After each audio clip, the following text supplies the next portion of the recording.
Graças a Deus. Nesse momento nós queremos tratar também de um assunto que merece muito a nossa atenção, para que nós não venhamos ficar paratinados concernente a alguns textos das Escrituras Sagradas.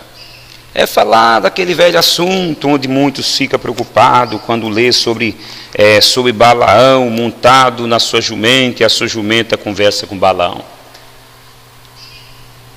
Será que existe contradição na Bíblia? Eu quero ser bem rápido nesse texto, nesse comentário, veja só.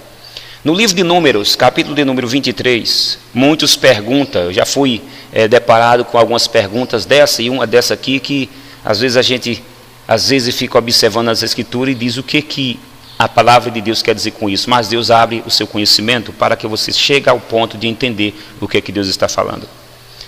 Números, capítulo de número 23. Não, capítulo de número 22, perdão. Capítulo de número 22.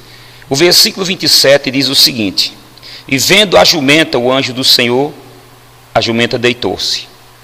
Então, o animal que Balaão estava montado era uma jumenta, diz Números, capítulo de número 22, versículo 27.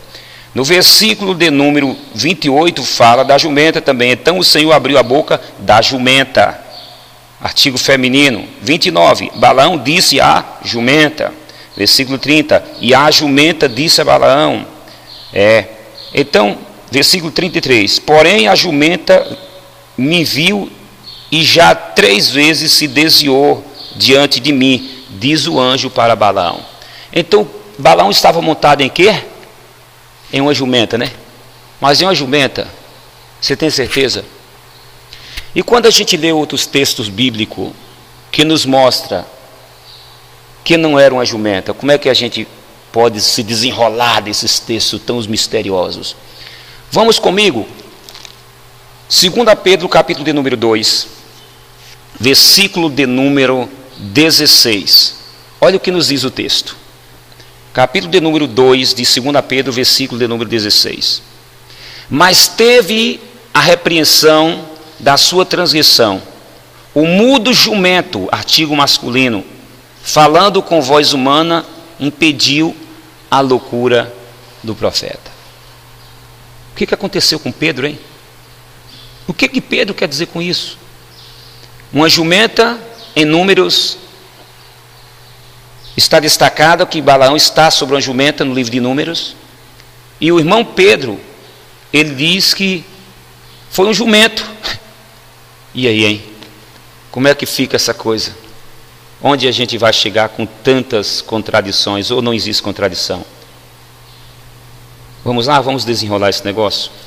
Para a gente entender esse texto, há necessidade da gente correr lá para o grego. Tem muitos textos no nosso idioma português que, se a gente não conhecer o grego, a gente não vai chegar a nenhuma conclusão. Sabe, amado ouvinte? No idioma grego existe algumas explicações para nós entender do que se trata justamente aquele versículo que está sendo dito, não é? Um exemplo: existem algumas palavras no grego que ela não é nem feminina nem masculina, ela é neutra. Você sabe o que é uma palavra neutra? Pois é, no grego existe justamente isso. Tem palavras no grego que não são de artigo feminino nem masculino, é neutro. O que é a palavra neutra? É uma palavra que é derivada para certos meios, mas generalizando de todos os aspectos. Um exemplo: quando a Bíblia diz que os homens que saíram do Egito eram uma quantidade muito elevada, não cita mulheres. Por quê? Porque essa palavra homem no nosso português, ou humano no hebraico, é uma palavra neutra. Quando se trata de homem, está generalizando.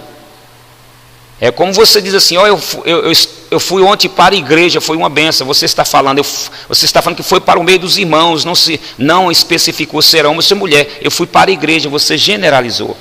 No grego, quase semelhante a isso, quando diz que o mudo jumento falou com o profeta, e lá em Número diz que foi uma jumenta, a palavra jumento é a palavra neutro. Quando se diz jumento, tanto faz ser jumento como jumenta. Não é concernente especificar se foi uma jumenta ou um jumento. É igual em Mateus, diz que Jesus ia montado numa jumenta e depois diz que é um jumento. É porque são palavras neutras, que quando se trata de citar um aspecto, tanto faz ser fêmea como o macho. É igual Jesus, as pessoas chegou para Jesus certa época e disse: mestre, um homem, uma mulher teve um homem, eu estou generalizando para nós concluir logo, uma mulher tinha um marido, o marido morreu, ela teve que casar com o irmão daquele que morreu, e morreu também o irmão, ela teve que casar com outro. Vem cá, mas lá no céu, de quem é que ela vai ser esposa? Jesus diz: vocês erram por não meditar nas Escrituras e não conhecer o poder de Deus, porque no céu nem se casa, nem se dão em casamento, mas serão igual aos anjos. Quer dizer, anjos são neutros, não são anja nem anjos com os órgãos genitais. São palavras neutras. O que é a palavra neutra? É aquela palavra que está no meio. Anjo não é nem macho nem fêmea. É igual a palavra espírito. É uma palavra neutra. É uma palavra espírito, é neutra. Por isso que a espírito é fêmea ou é macho? O nome em si é uma palavra voltada para nós de idioma português, é uma palavra masculino. Mas espírito não são nem macho nem fêmea, eles são neutros.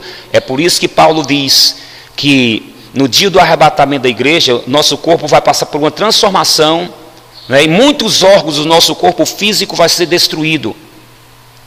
Eu não preciso do organismo no céu, porque lá no céu eu não vou me alimentar de comidas terrenas. Nós não precisamos do coração, porque lá no nosso corpo espiritual não tem sangue para o coração bombar sangue. Por isso que Paulo diz em Coríntios: carne e sangue não herdará o reino de Deus. E diz em Romanos: o estômago é feito para o alimento e o alimento para o estômago. Deus vai destruir tanto um como o outro. Então, nós estaremos lá no céu, não somos nem macho nem fêmea, nós somos neutros, semelhante a Cristo. Não temos os órgãos genitais masculinos, nem a mulher os órgãos genitais femininos. Somos neutros. Corpo transformado, corpo de glória, e servindo a Deus lá nos céus e continuando adorando a Ele. Segredo é, lá no céu tem muita coisa para eu e você. Vamos pagar o preço para ir para lá e não ficar nessa terra corrupta, cheia de tanta imundícia. Jesus está esperando você. Que Deus te abençoe. Tchau. Seja bem-vindo. Medite nos nossos vídeos. Você vai ser edificado.